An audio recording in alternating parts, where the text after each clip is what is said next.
오늘 스가랴 4장 말씀 함께 말씀을 나눕니다.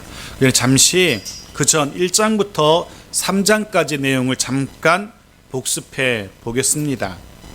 환상들, 그 전에 다루었던 환상 4가지를 잠깐 복습할 텐데요. 첫 번째 환상은 붉은 말을 타고 있었던 천사에 관한 환상이었습니다. 그리고 두 번째 환상은 4개의 뿔과 4명의 대장장이의 환상이었습니다. 그리고 세 번째 환상이 측량줄을 잡고 서 있었던 여호와의 천사 환상이었습니다. 기억나십니까? 이 세 가지의 환상은 내부의 문제와 또 외부 세력의 개입 때문에 성전 재건에 손을 놓고 낙심하고 있었던 유다 공동체에게 용기와 소망을 심어주기 위한 환상이었습니다. 성전은 반드시 재건될 것이며 예루살렘 성읍 또한 회복될 것이라는 사실을 이 환상을 통하여서 보여주었습니다. 특히 세 번째 환상은 측량줄을 잡고 있던 그 천사의 환상을 통하여서 하나님이 친히 예루살렘 성의 불성곽이 되어서 지키시고 보호하시겠다는 사실을 보여주시기도 하셨습니다. 그리고 지난주에 살펴보았던 네 번째 환상, 더러운 옷을 입고 있었던 대제사장 여호수아에 관한 환상이었습니다. 이 환상은 재건되고 회복된 공동체의 종교 지도자는 어떠한 지도자인지에 대하여서 보여주었습니다. 하나님이 기대하시는 공동체가 어떠한 공동체인지 더러워진 옷을 입고 있었던 그 여호수아의 환상으로 하나님은 말씀해 주셨습니다. 오늘은 다섯 번째 환상을 다루고 있습니다. 이 다섯 번째 환상은 네 번째는 또 다른 지도자, 종교 지도자 여호수아와 또 다른 지도자, 즉 정치적 지도자인 스룹바벨에 대하여서 다루고 있습니다. 이 스룹바벨은 다윗의 후손으로 성전 건축을 마무리할 지도자로 등장하고 있습니다. 자, 스가랴 선지자가 본 다섯 번째 환상 무엇인지 보겠습니다. 2절 말씀 보십시오. 같이 읽겠습니다. 시작. 그가 내게 묻되 내가 무엇을 보느냐? 내가 대답하되 내가 보니 순금 등잔대가 있는데 그 위에는 기름 그릇이 있고 또 그 기름 그릇 위에 7 등잔이 있으며 그 기름 그릇 위에 있는 등잔을 위해서 7 관이 있고. 무엇을 봅니까? 순금으로 된 등잔대가 환상 가운데 보입니다. 순금 등잔대. 제사장 출신의 선지자인 스가랴에게 결코 낯설지 않은, 익숙한 성물입니다. 성소를 밝히던 등잔대였습니다. 그러니 모를 리가 없습니다. 물론 이 등잔대는 크게 두 가지로 해석을 할 수 있습니다. 첫 번째는 열방을 향하여 빛을 발하여야 하는 하나님의 선택된 백성 혹은 이스라엘을 상징한다고 보는 해석입니다. 이럴 경우 교회, 하나님의 나라로까지 그 의미가 확장될 수 있을 겁니다. 순금 등잔대는 그렇게 선택된 백성, 이스라엘, 나아가 교회, 하나님의 나라로 해석됩니다. 그럴 경우에 두 감람나무는 끊임없이 기름을 공급하는, 즉 성령으로 해석될 수 있습니다. 성령이 끊임없이 공급되어서 하나님의 백성과 이스라엘과 교회와 하나님 나라에게 공급된다는 사실을 보여주는 모습이다 라고 해석할 수 있습니다. 충분히 가능한 해석이고 은혜로운 해석입니다. 두 번째, 순금 등잔대가 무엇을 가리키느냐? 성전, 지금 이스라엘 유대 공동체가 건축 중인 성전을 가리킨다 라고 보는 해석입니다. 이럴 경우에 좌우에 있는 두 감람나무는 여호수아와 스룹바벨, 이 두 지도자로 해석 가능합니다. 이 두 사람에 의해서 성전이 재건되고 또 회복될 것임을 보여주는 그런 환상이라는 겁니다. 성전은 하나님이 세우신 사람들에 의해서 세워지고 계속해서 그 불을 밝히게 될 것이라는 그런 해석, 이 두 번째 해석입니다. 저는 이 두 번째 해석을 지지합니다. 왜냐하면 본문의 이 순금 등잔대 환상 그리고 두 감람나무의 이 환상은 이 두 가지 관계를 보여주기 때문에 그렇습니다. 순금 등잔대와 감람나무와의 관계, 즉 성전과 스룹바벨과의 관계를 보여주는 환상이기 때문에 그렇습니다. 오늘 본문 4장의 흐름 속에서는 이 순금 등잔대를 성전으로, 재건되는 성전으로 보는 것이 더 설득력이 있습니다. 그리고 이런 해석은 본문 후반부로 갈수록 그 의미가 더 확실하게 분명해집니다. 하지만 여하튼 분명한 사실은 하나님의 성전, 교회, 하나님의 나라 모두가 다 하나님이 세우신 사람들의 수고와 헌신을 통해서 세워지고 확장되고 온전한 기능을 다할 수 있다는 사실을 오늘 환상은 우리에게 말하고 있습니다. 물론 하나님의 교회고 하나님의 나라입니다. 하나님이 책임지셔야 됩니다. 그럼에도 불구하고 하나님은 저와 여러분의 수고와 헌신을 필요로 하신다는 겁니다. 저와 여러분의 헌신과 수고를 통해서 하나님의 교회가, 하나님의 나라가 세워지고 확장되기를 원하신다는 겁니다. 우리 창성교회도 그렇습니다. 주의 몸된 창성교회, 저와 여러분의 섬김을 통하여 하나님은 세워가기를 원하시는 겁니다. 그런데 스가랴가 환상 가운데 본 이 등잔대의 모습이 조금 특이합니다. 자신이 알고 있었던, 성소에 있었던 그 등잔대와는 너무나 많이 달랐던 겁니다. 여러분 혹시 짐작하시는지 모르겠습니다. 가장 먼저 눈에 띄는 차이점은 맨 위에 놓여진 기름 그릇입니다. 이전에 우리가 성막을 다룰 때 보았던 그 등잔대에는 그 위에 기름 그릇 같은 게 없었거든요. 그런데 기름 그릇이 위에 떡하니 버티고 있습니다. 등대 꼭대기에 기름을 담는 그릇이 있어서 거기서부터 기름이 흘러내리고 있었던 겁니다. 그리고 또 다른 차이점은 그 기름이 흘러내리는 관이 존재했다는 겁니다. 하지만 무엇보다 가장 큰 차이점은 바로 이겁니다. 3절 말씀 보십시오. 그 등잔대 곁에 무엇이 있습니까? 두 감람나무가 있습니다. 하나는 오른편에, 하나는 왼편에. 감람나무가 등잔대 좌우편에 심겨져 있는 겁니다. 감람나무에서 감람의 기름이, 감람나무 기름이 그 기름 그릇에 공급되고 있고, 그리고 관을 통하여서 등잔대까지 흐르고 있는 겁니다. 그리고 그 기름이 등잔대에 불을 밝히고 있는, 이 등잔대 너무나 이상합니다. 자신이 제사장 출신의 스가랴가 알고 있던 등잔대와 너무나 다른 겁니다. 등잔대에 감람나무 두 그루가 옆에 서 있다니 해서 그가 묻습니다. 4절에 묻죠. 내게 말하는 천사에게 물을 이르되 내 주여 이것들이 무엇이니까? 내가 등잔대는 어떻게 이해하겠는데 이것들 두 감람나무 이 두 그루는 내가 모르겠습니다. 이것이 무엇입니까? 라고 묻고 있는 겁니다. 이것들 감람나무들이 무엇입니까? 라고 묻습니다. 그때 6절 말씀 천사가 대답하죠. 보십시오. 그가 내게 대답하여 이르되 여호와께서 스룹바벨에게 하신 말씀이 이러하니라. 만군의 여호와께서 말씀하시되 같이 읽죠. 이는 힘으로 되지 아니하며 능력으로 되지 아니하고 오직 나의 영으로 되느니라. 아멘. 굉장히 은혜로운 말씀인데 입장을 바꿔놓고 한번 생각해 보십시오. 스가랴가 묻습니다. 순금 등잔대도 좀 모양이 이상하긴 한데 두 그릇은, 이 두 그루의 감람나무는 내가 모르겠습니다. 이게 뭡니까? 라고 물었습니다. 그럼 대답이 어떻게 나와야 됩니까? 순금 등잔대는 이런 의미고 두 감람나무는 이런 거야. 이게 정상적인 대화가 오고 가는 방식 아닙니까? 뜬금없이 감람나무에 대해 묻고 있는 선지자에게 천사가 전혀 다른 이야기를 시작합니다. 사실은 이 이야기는 스룹바벨에 관한 이야기입니다. 지금 천사는 스룹바벨에 관한 이야기를 시작하는 겁니다.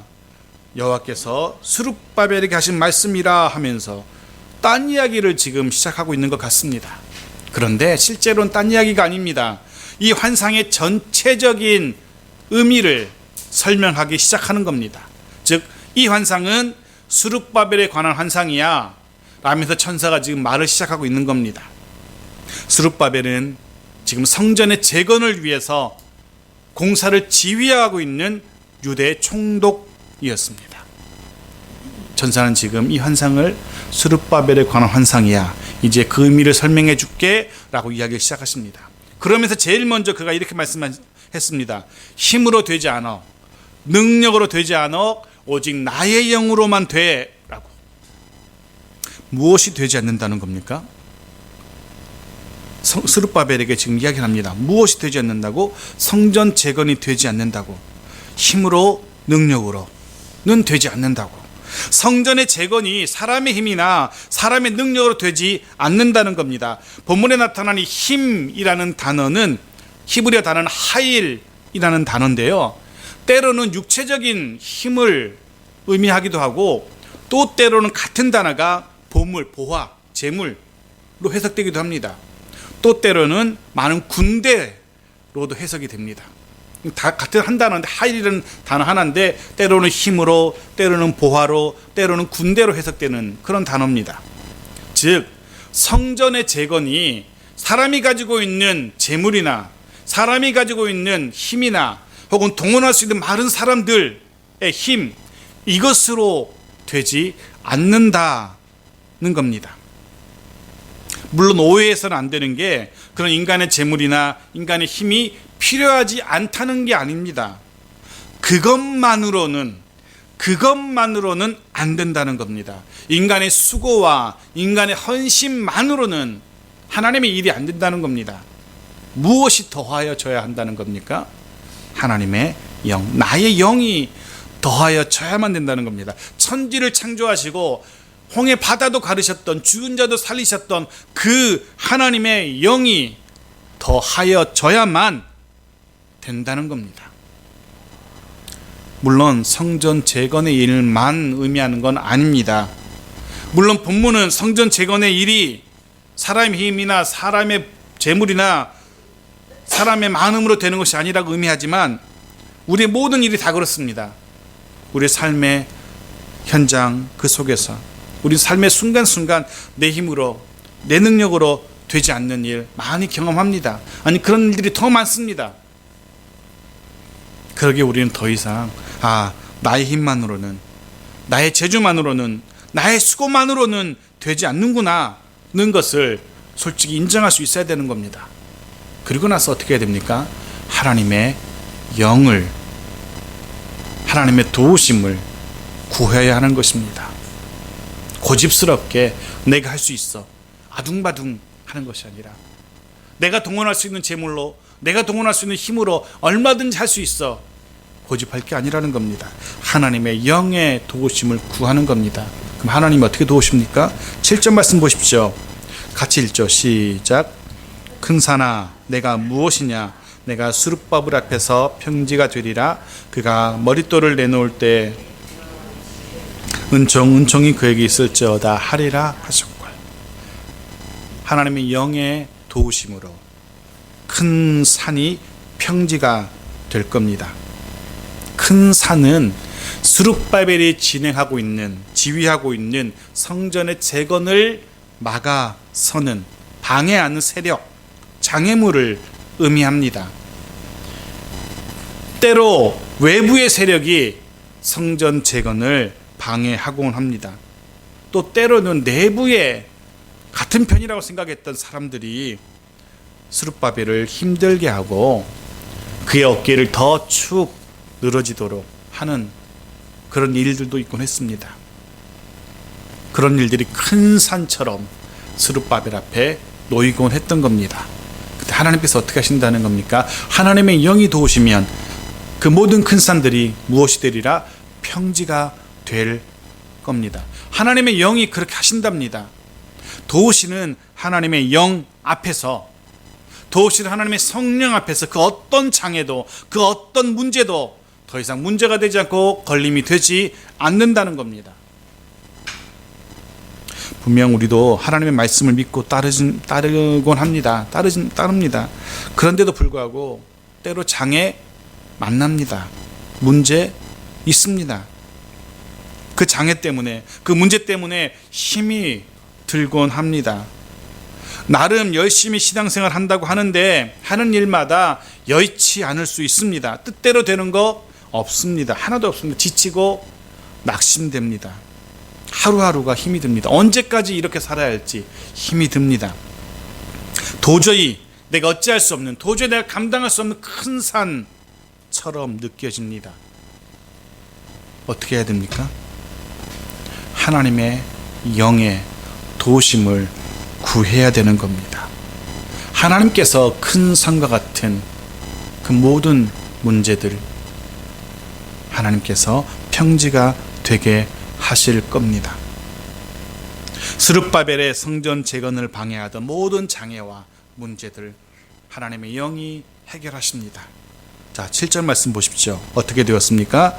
같이 읽죠. 시작. 그가 머릿돌을 내놓을 때, 7절 하반절입니다. 같이 읽죠. 시작. 그가 머릿돌을 내놓을 때 무리가 외치기를 은총이 그에게 있을지어다 하리라 하셨고, 네, 마지막에 다 성전이 모든 큰 산이 다 무너지고 평지가 되었습니다. 그리고 머릿돌을 내놓게 되었습니다. 모든 장애와 문제가 해결되고 드디어 감격스럽게도 스룹바벨이 머릿돌을 놓습니다. 그때 모든 무리가 외칩니다. 은총이 그에게 있을지어다. 여기 그에게는 머릿돌을 말합니다. 머릿돌을 놓게 되었다는 것, 이것은 성전 재건의 공사가 끝났다는 겁니다. 이제 다 공사를 마치고 머릿돌을 놓습니다. 준공 몇 월 며칠 딱 하면서 그때 사람들이 외칩니다. 은총이 머릿돌에 있다. 이 말은 관용적인 표현인데요, 하나님이 하셨습니다라는 그런 의미입니다. 하나님의 은혜입니다. 하나님께서 하셨습니다. 여기까지 하나님이 하셨습니다. 이 머릿돌을 놓기까지 하나님이 하셨습니다라는, 이 머릿돌을 놓게 된 것이 하나님의 은혜입니다라는 그런 고백인 것입니다. 실제로 유다 백성들이 수고했습니다. 나무를 잘라다가 돌을 놓고 유다 백성들이 많이 수고했습니다. 총독 스룹바벨이 더 수고했습니다. 진도 지휘하면서 굉장히 수고했습니다. 하지만 모든 백성들이 다 압니다. 이렇게 완공할 수 있었던 이유는 자신들의 수고도 아니고 스룹바벨의 지휘력도 아니고 바로 하나님의 은혜였다는 사실을. 그래서 그들은 그렇게 외치는 겁니다. 은총 하나님의 은혜입니다 라고. 이런 고백이 우리의 고백이기를 소원합니다. 하나님이 하실 겁니다. 큰 산 때문에 너무 힘들어하지 마십시오. 건강 때문에 너무 염려하지도 마시고 물질 때문에 너무 걱정하지도 마십시오. 분명 하나님이 하실 겁니다. 그때 우리도 이들처럼 은총이 그에게 있을지어다 라고 고백했던 그들처럼 우리도 고백할 수 있게 원합니다. 하나님이 하셨습니다. 하나님의 은혜입니다 라고 우리도 고백할 수 있기를 소원합니다. 하나님의 말씀이 계속 이어집니다. 9절 말씀 보십시오. 스룹바벨의 손이 이 성전에 기초를 놓았은즉 그의 손이 또한 그 일을 마치리라 하셨나니. 스룹바벨이 성전 재건의 공사를 시작했었습니다. 하나님께서는 다른 사람이 아니라 그의 손으로, 스룹바벨의 손으로 그 공사를 마치게 하신답니다. 이 말은 두 가지 의미를 담고 있습니다. 하나는 공사가 마쳐진다는 사실, 즉 완공된다는 사실을 하나님이 지금 보증하고 계신 겁니다. 분명히 공사는 끝마쳐진다는 사실. 또 하나는 스룹바벨, 즉 사람의 손을 통하여 끝마쳐진다는 겁니다. 계속 사장은 반복합니다.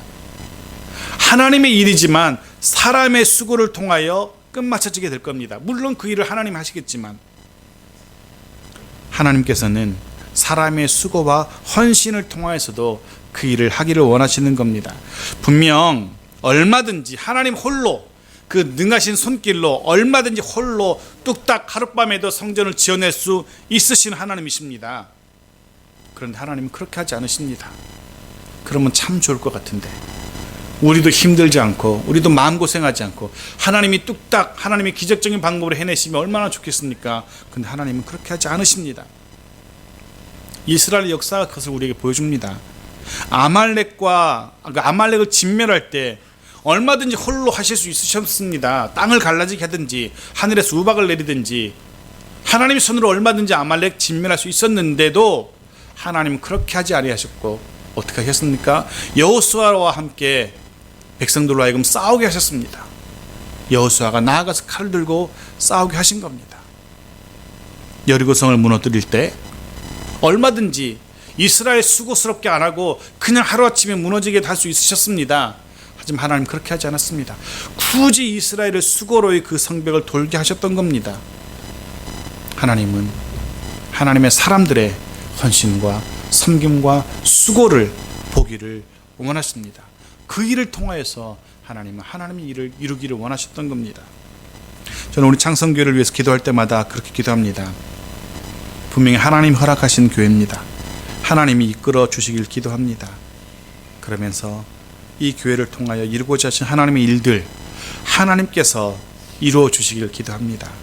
하지만 분명히 우리가 또한 아는 것은 그 일을 위하여서 수고하고 헌신하고 섬기는 우리들이 되어야 된다는 사실도 우리는 고백하지 않을 수 없는 겁니다. 그렇게 스룹바벨을 중심으로 한 유다 공동체의 수고와 헌신을 통하여 드디어 공사가 마무리되었습니다. 마무리될 때 또 다른 모습 하나 보십시오. 10절 말씀 같이 읽죠. 시작. 작은 일의 날이라고 멸시하는 자가 누구냐? 사람들이 스룹바벨의 손에 다림줄이 있음을 보고 기뻐하리라. 이 일곱은 온 세상에 두루다니는 여호와의 눈이라 하니라. 아멘. 여기 작은 일의 날이라는 것은요, 이스라엘 유대의 관용적인 표현인데 보잘것없는 일이야, 쓸데없는 일, 하잘것없는 일이야 라는 그런 의미입니다. 작고 보잘것없어 보이는 일이라는 의미입니다.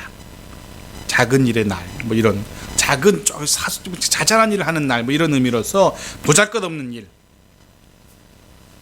성전 재건 공사가 시작될 때 그 모습이 이랬던 겁니다. 성전 공사를 시작할 때 작은 일의 날, 보잘것없었던 모습이었던 겁니다. 우리가 알고 있는 학계 2장 3절 말씀 보십시오. 너희 가운데 남아있는 자 중에서 이 성전의 이전 영광을 본 자가 누구냐? 이제 이것이 너희에게 어떻게 보이느냐? 이것이 너희 눈에 어떻게 보입니까? 보잘것없지 아니하냐. 맞습니다.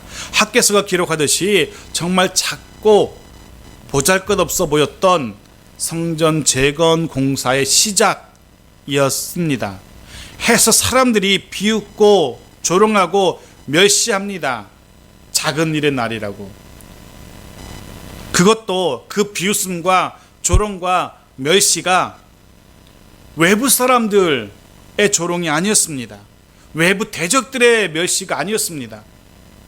모르는 사람들, 상황을 모르는 사람들의 비웃음이 아니었던 겁니다. 누구보다 상황을 잘 알고 있었던 공동체 안의 사람들이 비웃고 조롱하고 멸시했던 겁니다. 분명 충분히 스룹바벨로 하여금 앞에 일하는 사람들로 하여금 낙심 있게 할 만했고 좌절하게 할 만했을 겁니다. 그런데 스룹바벨은 낙심하지 않았습니다. 좌절하거나 포기하지 않았습니다. 묵묵히 다림줄을 잡고 공사 현장을 지켰던 겁니다. 공사를 진행해 나갑니다. 결국 어떻게 됩니까? 멸시하던 사람들조차도 어떻게 하게 되었습니까? 기뻐하게 되었다 라고 성경은 기록합니다. 시작할 때 되겠어? 그렇게 지어서 뭐 하겠어? 자꾸 초라하고 보잘것없는데 그렇게 할 바에 안 하는 게 나아. 아예 안 하는 게 낫겠다 했던 사람들도 드디어 기뻐하고 있는 겁니다. 사람들이 미약하다고 작고 보잘것없는 일이라고 비웃을지라도 그게 뭐냐고, 그 꼴이 뭐냐고 낙심하지도 포기하지도 마십시오. 왜? 하나님께서 분명 우리 이름처럼 창성하게 하실 겁니다. 우리 가정도 우리 기업도 주의 몸된 교회도 하나님께서 창성케 하실 겁니다. 근데 솔직히 인간적인 마음에 그런 생각도 해봤습니다. 그렇게 안 되면 어떡하지? 그런 생각. 언제까지 기다려야 되지? 하는 생각. 그런데 그런 생각들을 가지고 있었는데요, 이번 주 새벽 예배에 이렇게 말씀 묵상하면서 깨달은 바가 있습니다. 에스라서 말씀을 본문을 묵상하는데 거기 그게 나오더라고요. 보잘것없어 보이는 녹그릇 2개가 나오더라고요. 금그릇, 은그릇, 수백 개의 금그릇, 은그릇이 나오는데 유독 달랑 2개의 녹그릇 2개가 등장합니다. 값비싼 금그릇 수십 개, 수백 개의 은그릇도 있는데 하나님께서는 그 녹그릇 2개를 기억하셨습니다. 그러면서 아름답고 빛나서 금처럼 빛나서 보배로운 녹그릇이라고, 녹그릇과는 어울리지 않는 형용사를 붙여가면서 하나님이 그렇게 기록하고 있더라고요. 아름답고 금처럼 빛나는, 금은 아니지만 금처럼 빛나는 보배로운 녹그릇 2개, 하나님이 기억하셨습니다. 사람들은 그냥 이렇게 한 곁에 밀쳐놓을 수 있는 녹그릇 2개였지만 하나님은 분명히 기억하셨다는 사실을 본문을 통하여서, 에스라 본문을 통하여서 묵상케 되었어요. 중요한 건 하나님이 기억하신다는 것. 저와 여러분의 섬김과 수고와 헌신, 땀 흘림 누가 기억한다고요? 하나님이 기억하십니다. 그러면 된 겁니다. 그러면 하나님이 보시면, 사람은 몰라줄지라도 하나님이 알고 계신다면, 하나님이 기억해 주신다면, 하나님이 인정해 주신다면, 아름답고 보배롭다고 인정해 주신다면 녹그릇만으로도 충분히 의미가 있다라고 생각합니다. 물론 하나님께서는 그 이상으로 빛나게 하실 겁니다. 오늘 말씀처럼, 스가랴서의 말씀처럼 모두가 다 기뻐할 수 있도록, 그 광경을 보는 모든 이들이 기뻐했던 것처럼 우리의 모습 보면서 모든 사람들이 기뻐할 수 있도록 하나님은 우리를 그렇게 이끌어 가실 겁니다. 자, 말씀이 이렇게 마무리되는 것 같습니다. 그런데 천사의 이야기가 이렇게 마무리되어 갈 쯤에 스가랴가 다시 묻습니다. 아직까지 스가랴에게 해결되지 않는 물음이 있었던 겁니다. 무엇에 대한 물음입니까? 감람나무에 대한 물음입니다. 12절 보십시오. 같이 읽죠. 시작. 다시 그에게 물어 이르되 금기름을 흘리는 2 금관 옆에 있는 이 감람나무 2가지는 무슨 뜻이니까 하니, 천사의 말을 들을 때 계속해서 남아있었던 물음이 그겁니다. 그래, 알겠어. 스룹바벨의 성전 공사 대충 알겠어. 근데 감람나무는 뭔지 도무지 스가랴가 이해가 되지 않는 겁니다. 관계를 묻고 있는 겁니다. 14절 말씀도 보십시오. 같이 읽죠. 시작. 이르되 이는 기름 부음 받은 자 2이니 온 세상에 주 앞에 서 있는 자니라 하더라. 아멘. 그때 천사가 딱 답을 주죠. 이 감람나무 2가지는 기름 부음 받은 자 2이라고. 스룹바벨이 아하, 2사람이구나 알았을 겁니다. 스가랴가 알았을 겁니다. 아, 그렇구나. 한 사람은 그러면 여호수아고 한 사람은 스룹바벨이구나 라고 스가랴가 드디어 이해하게 된 겁니다. 네, 감람나무 2가지는 기름 부음 받은 2사람. 한 사람은 종교 지도자 여호수아, 한 사람은 정치 지도자 총독 스룹바벨. 이란 사실이 이제 분명해졌습니다. 그렇다면 그 2 감람나무 가지로부터 영향을 받고 있는 가운데 순금 등잔대가 그 2이 수고해서 건축하고 있는 성전이란 사실이 분명해진 겁니다. 여호수아와 스룹바벨을 통하여 성전이 재건될 겁니다. 종교 지도자 여호수아와 정치 지도자 스룹바벨을 통하여 성전이 회복되고 재기능을 발휘하게 될 거라는 겁니다. 하나님은 이 2사람을 통하여 성전이 재건되게 되었고, 이 2사람을 통하여 하나님은 역사하시기를, 하나님의 영을 공급하시기를 원하셨던 겁니다. 사실 지금 안팎의 대적들과 문제들 때문에 많이 지쳐있는, 정말 많이 힘들어하고 있는 여호수아와 스룹바벨이었습니다. 하나님은 그 2사람에게 다시금 힘과 용기를 불어넣기 원하셨던 겁니다. 이 2사람을 통하여, 하나님이 세우신 이 2사람을 통하여 성전 재건, 하나님의 일을 마무리하고자 하신 겁니다. 그래서 이 2사람을 세우셨고, 이 2사람에게 하나님은 위로하시고 힘과 용기를 공급하고 계신 겁니다. 여러분 기억하십시오. 바로 저와 여러분이, 우리들 한 사람 한 사람이 바로 기름 부음 받은 2사람이라는 사실, 거룩한 금기름이 흘러가는 감람나무 두 가지라는 사실 여러분 잊지 마십시오. 하나님의 성전을 위하여서 수고하도록 섬기도록 애쓰도록 하나님이 세우신 두 가지가 저와 여러분이라는 사실을 우리는 잊지 말아야 될 것입니다. 금기름, 거룩하신 하나님의 일하심이, 하나님의 역사가 흘러가는 통로인 저와 여러분입니다. 금기름은 하나님의 일하심, 하나님의 역사, 하나님의 영을 의미합니다. 저와 여러분이 그 하나님의 일하심이 흘러가는 통로인 것입니다. 저와 여러분의 헌신과 수고를 통하여, 하나님의 백성들의 수고를 통하여 주의 몸된 교회가, 하나님의 나라가 든든히 세워지고 확장해 가는 겁니다. 하나님은 그러기를 원하셨습니다. 말씀을 마칩니다. 하나님께서 계획하시고 하나님이 시작하신 하나님의 일, 하나님이 반드시 하나님의 영을 통하여 성취하실 겁니다. 하지만 또한 그 일은 바로 저와 여러분 우리의 수고와 헌신을 필요로 합니다. 언제나 하나님의 거룩한 일하심은 신실한 하나님의 사람들을 통하여서 이루어져 왔습니다.